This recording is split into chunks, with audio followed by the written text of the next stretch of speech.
मोहनचंद्र नाम का व्यक्ति रोज की तरह शौच करने के लिए जंगल के तरफ जाता है।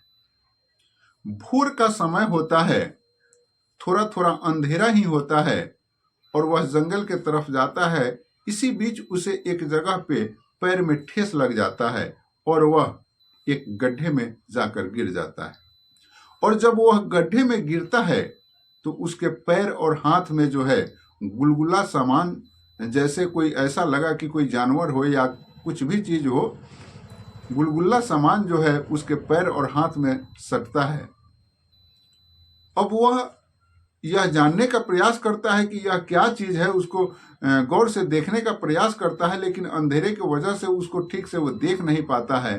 तो वह माचिस का तिल्ली निकालता है और जब जलाता है तो उसकी आंखें फटी की फटी रह जाती है और वह बेचैन हो जाता है। वह चीखने लगता है, चिल्लाने लगता है। हालांकि उसके गले से डर के मारे बहुत तेज आवाज नहीं निकल पा रही होती है, लेकिन फिर भी वह भय को बस में करता है और चीखता चिल्लाता है। जब उसकी चीख और चिल्लाहट की आवाज अगल बगल में पहुंचती है तो अगल बगल के लोग भी वहां जुटने लगते हैं। कारण कि मोहनचंद्र ही एक ऐसा शख्स नहीं था जो उस जंगल में शौच करने जाता था, अपितु उस गांव के बहुतेरों लोग उसी जंगल में शौच करने जाते थे। तो जो शौच करने निकले थे वे लोग के पास जब मोहनचंद्र का आवाज पहुंचा तो वो भी लोग वहां पहुंच जाते हैं और 5-7 आदमी जब होते हैं तो उन चीजों को देखते हैं तो ये तमाम लोग भी परेशान हो जाते हैं। इसी बीच जो है एक सरसराहट की आवाज होती है, ऐसा लगता है कि इधर से कोई भाग रहा है। अब ग्रामीणों का ध्यान जो है उधर आकृष्ट हो जाता है और उधर ये लोग ध्यान देते हैं, उधर बढ़ते हैं, उधर दौड़ते हैं तो देखते हैं कि 2 लड़का इधर से भाग रहा है। उन दोनों लड़कों को ये ग्रामीण जो है पकड़ लेते हैं और उसके साथ पूछताछ करने लगते हैं और मारपीट करने लगते हैं। इस तरह करते हुए अब संख्या बढ़ने लगती है लोगों की और देखते ही देखते एक भीड़ एकत्रित हो जाती है। अब भीड़ ऐसा एकत्रित होती है, कोई मारपीट कर रहा है तो कोई यह पता लगाने के फेर में है कि आखिर यह कौन है। इसी बीच उस भीड़ से एक व्यक्ति निकलता है और गांव के तरफ भागे भागे गांव के जमींदार मोहर सिंह के पास पहुंचता है और कहता है कि बाबा, आप हमारे बेटे को बचा लीजिए, नहीं तो ये ग्रामीण हमारे बच्चे को मार डालेंगे। इतना कहना था कि मोहर सिंह जो है वहां से निकलते हैं और उस जंगल के तरफ जाते हैं। वहां देखते हैं कि भाई इस भीड़ में हमारी भी बात कोई नहीं सुनेगा। अब वहां से वह लोकल थाने पहुंचते हैं और लोकल थाने जा करके पुलिस को इन तमाम वृत्तांतों को बतलाते हैं और पुलिस जो है फौरन वहां से तैयार होती है और उसी पुलिस के गाड़ी में मोहर सिंह भी बैठ लेते हैं और घटनास्थल पर आते हैं। पुलिस जब यहाँ पहुंचती है तो यहाँ के वृत्तांत को देखकर पुलिस भी चकित रह जाती है, हैरान रह जाती है। लेकिन प्रशासनिक व्यवस्था को सुदृढ़ रखना है पुलिस को, लॉ इन ऑर्डर को सुदृढ़ रखना है पुलिस को, इसलिए भीड़ से उन दोनों लड़कों को पुलिस अपने कब्जे में लेती है और वह दोनों लड़का जो है अधमरा हो गया रहता है।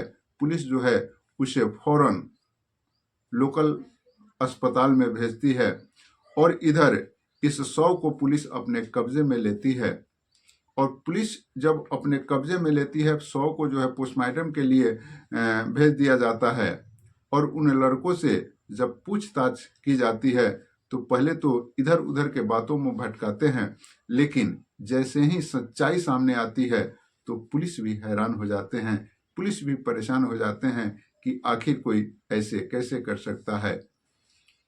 आज उसी औरत की कहानी मैं आपको सुनाने वाला हूं। तो आखिर क्या है यह मामला, इसे विस्तार से बतलाऊं इससे पहले नमस्कार, आदाब, सत श्री अकाल। मैं भागीरथ ठाकुर आज जो आपको सच्ची कहानी सुनाने जा रहा हूं, यह सच्ची कहानी उत्तर प्रदेश के मुजफ्फरनगर की है।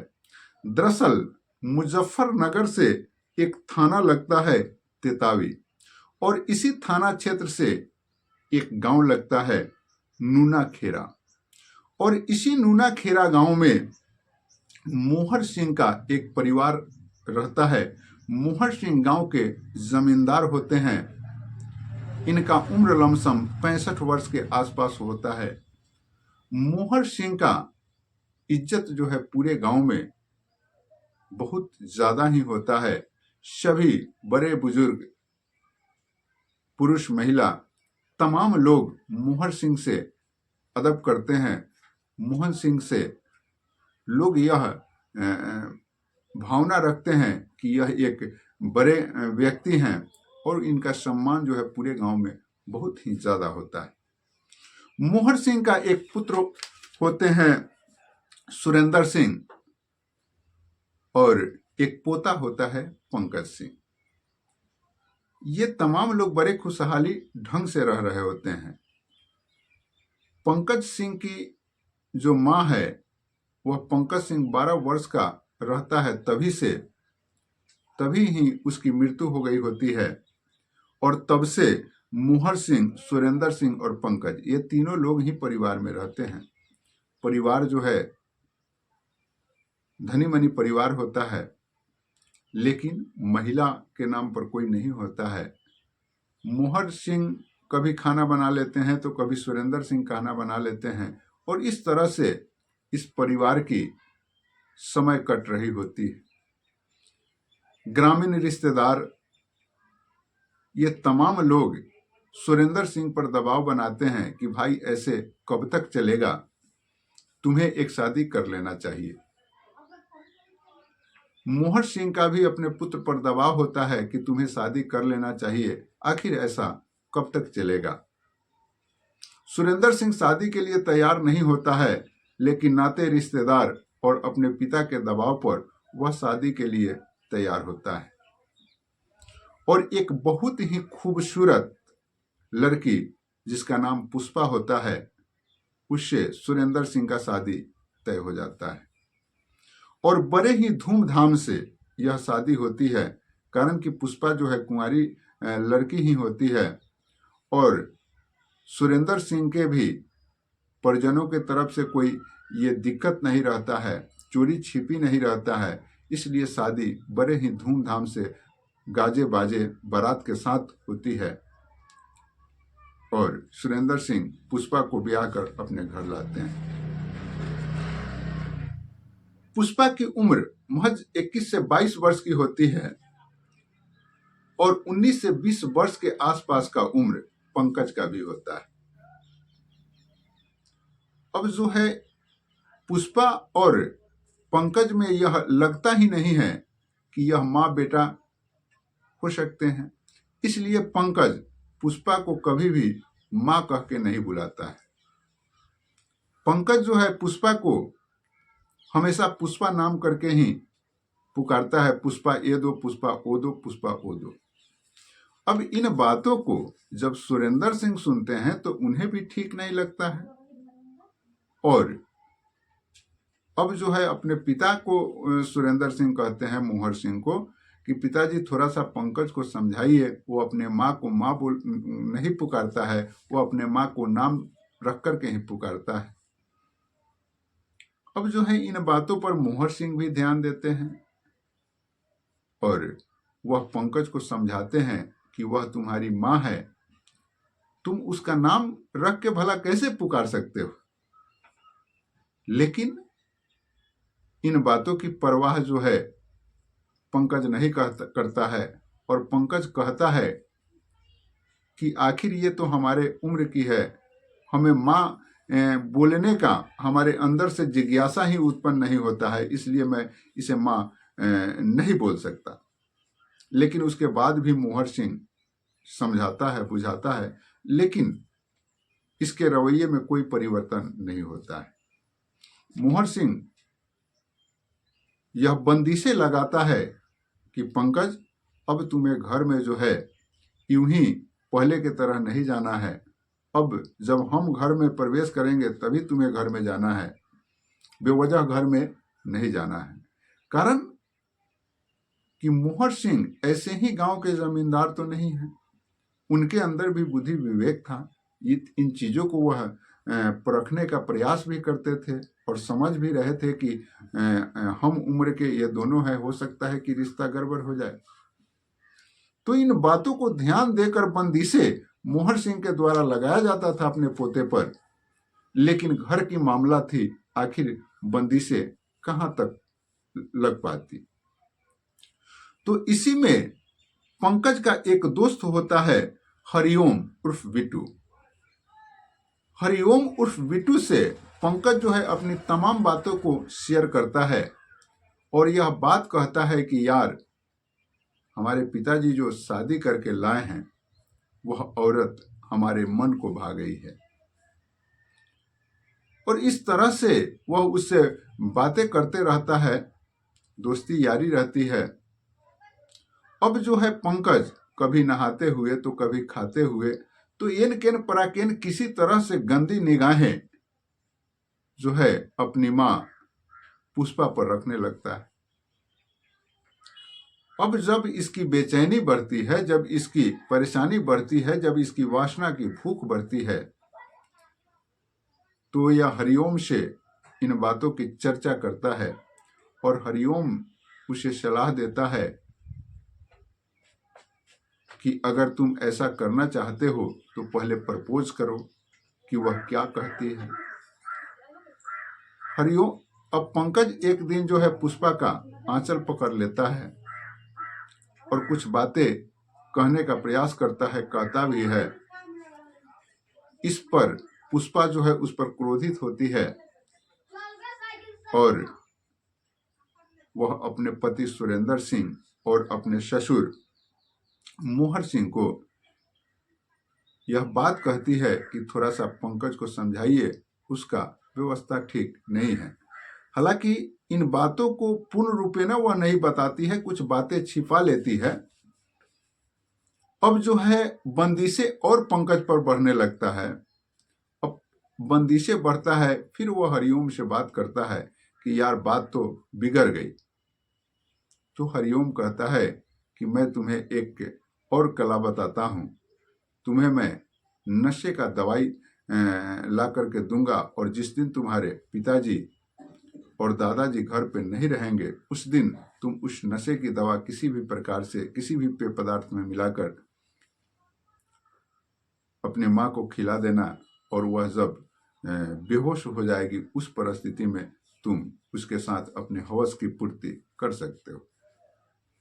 अब पंकज जो है इसी फिराक में रहने लगता है, उसे दवा जो है बिट्टू लेकर के दे देता है और इसी फिराक में रहता है कि कब घर से लोग बाहर जाए। लेकिन ऐसा मौका मिलता नहीं है, तो एक दिन दूध में ही यह वह दवा मिला देता है जिसे उसके पिताजी भी पी लेते हैं और उसके दादा भी पी लेते हैं और ये दोनों जो है बेहोशी के हालात में हो जाते हैं और वह औरत भी पी लेती है, वो भी बेहोश हो जाती है। अब जो है वह भागा भागा अपने मित्र बिट्टू के पास जाता है और कहता है कि यार, यह मामला तो तुम जो बताए हो वह सही हो गया, सभी बेहोश हो गए हैं। तो अब बिट्टू कहता है कि वहां पे तुम कुछ गलती मत करो, इस औरत को इस जंगल के तरफ ले आओ और यहीं पे अपने हवस की पूर्ति करना और उसके बाद जैसा होगा सो होगा। अब जो है पंकज वहां से भागा भागा जाता है, अपने कांधे पर उस औरत को रखता है। घर से महज 100 से 150 मीटर की दूरी पर ही जंगल प्रारंभ हो जाती है। वह जंगल में लेकर के उस औरत को यानी पुष्पा को यानी अपने सौतेली माँ को लेकर के जाता है और वहां जो है उसके साथ बारी बारी से संबंध बनाने लगता है। और जब संबंध बनाने लगता है, इसी बीच जो है पुष्पा की नींद खुल जाती है, पुष्पा को होश आ जाता है। वह चिल्लाने की प्रयास करती है तो उसी के दुपट्टा को लेकर के ये उसके मुंह में ठूस देते हैं और इसके हाथों को बांध देते हैं और फिर से ये लोग जो है अपने कारगुजारी में लीन हो जाते हैं। इन लोगों में यह होड़ मची रहती है कि आखिर इसके साथ संबंध कौन कितने बार बना ले। रात लमसम 10 बजे की यह घटना होती है और इन लोगों का शुरुआत जब 10 बजे होता है, इसके बाद जो है लगातार ये लोग ये कृत्य करते रहते हैं और रात का जब 12-1 बजे का समय होता है तो इन्हें महसूस होता है कि यह तो सुस्त हो गई। अब जो है बिट्टू कहता है कि यार पंकज देखो तो यह मर तो नहीं गई। तब इन लोगों को शुद्धि होता है और ये लोग जब देखते हैं तो पाते हैं कि वह मृत हो गई है। अब जो है वहां पंकज जो है भागे भाग घर के तरफ जाता है और वहां से एक कुदाल लेकर के आता है और बिट्टू और पंकज मिल करके दोनों जो है एक गड्ढा खोदने लगता है और गड्ढा खोद कर तैयार कर देता है। और उस गड्ढे में जो है अब यह जो है ये औरत जो होती है, यह इसके साथ जो ये लोग संबंध बना रहे थे तो इसके सारे कपड़े को इसके शरीर से हटा दिए थे। तो अब जो है उसको वहां से वो उठा करके आनन फानन में ले जाते हैं, उस खड्डे में रख देते हैं। और जब खड्डे में रख देते हैं तो उन्हें यह होता है कि आखिर इसका कपड़ा तो छूट गया। तो फिर कपड़ा की खोज ये लोग करने लगते हैं और कपड़ा का खोज करने लगते हैं जब तक जो है भोर हो जाता है। और इसी बीच जो है मोहन चंद उस जंगल में शौच करने के लिए पहुंच जाता है। और जब मोहन चंद शौच करने के लिए पहुंचता है और उसके पैरों में ठेस लग जाता है और उसी गड्ढे में जाकर के मोहन चंद गिर जाता है, जिस गड्ढे में इस महिला के शव को रखा गया था। अब जब वह मोहन चंद्र उसमें गिरता है तो यह नंगी औरत का शव उसमें रखा गया होता है। तो उसके पैर और हाथ में जब सटता है तो उसके गुलगुलाहट का महसूस होता है। और मोहन चंद्र जब अपने पॉकेट से माचिस निकाल करके जलाता है और उन चीजों को देखने का प्रयास करता है तो वह देखता है कि यह औरत का शव है। तो वह भयभीत हो जाता है और वहीं से चिल्लाता है और वहीं चिल्लाहट में ग्रामीण जो है वहां पहुंचते हैं। और ग्रामीण जब पहुंचते हैं तो उन्हें यह लगता है कि इधर से कोई भाग रहा है। तो इन दोनों को जो है ग्रामीण पकड़ लेते हैं। और ग्रामीण जब पकड़ते हैं तो इन दोनों के साथ जो है मारपीट की घटनाएं होने लगती है, इनसे पूछताछ करने की प्रयास होती है। ऐसे करते करते जो है तमाम तरह की भीड़ें वहां एकत्रित हो जाती है। और जब भीड़ें एकत्रित होती है तो उसी भीड़ से एक व्यक्ति भागा भागा जो है गांव के तरफ जाता है। और गांव में मोहर सिंह जो गांव के जमींदार होते हैं, मोहर सिंह का एक धाक होता है, गांव में रुतबा होता है। एक बच्चे से बुजुर्ग तक, महिला से पुरुष तक तमाम लोग जो है उनका अदब करते थे।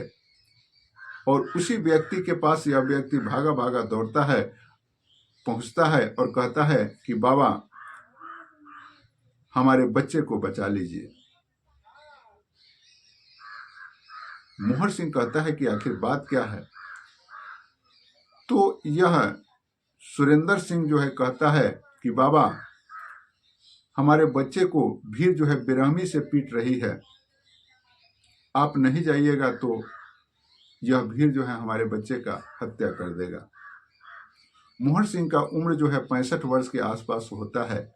मोहर सिंह तुरंत जो है वहां से उस जंगल के तरफ जाते हैं। जंगल तो थोड़ी ही दूर पर होती है, 100 से 150 मीटर की दूरी पर। पहुंचने में समय नहीं लगता है। और मोहर सिंह जब वहां के दृश्य को देखते हैं तो वह पाते हैं कि इस भीड़ को कंट्रोल करना मुश्किल है। तो वह जो है तुरंत लोकल थाने पहुंचते हैं और वहां पुलिस को इन तमाम घटनाओं को बतलाते हैं, अपने परेशानियों को बतलाते हैं।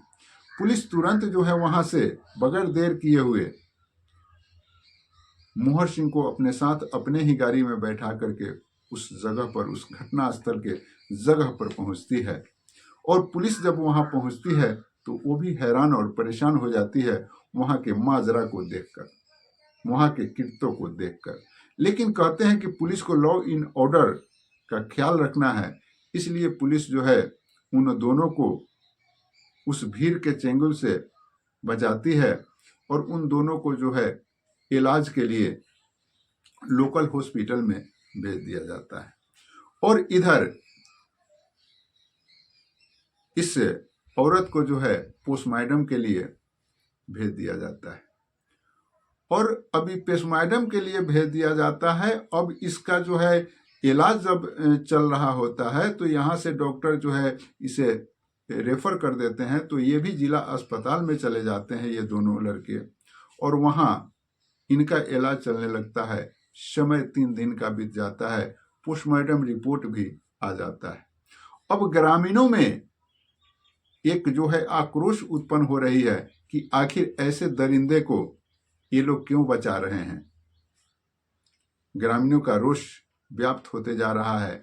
और इधर जो पोस्टमार्टम रिपोर्ट निकल करके आती है उसमें यह बात आती है कि उस औरत के प्राइवेट पार्ट पर तरह तरह से हमला किए गए हैं और प्राइवेट पार्ट से रक्त स्राव होने के कारण ही उस औरत का मृत्यु हुआ है।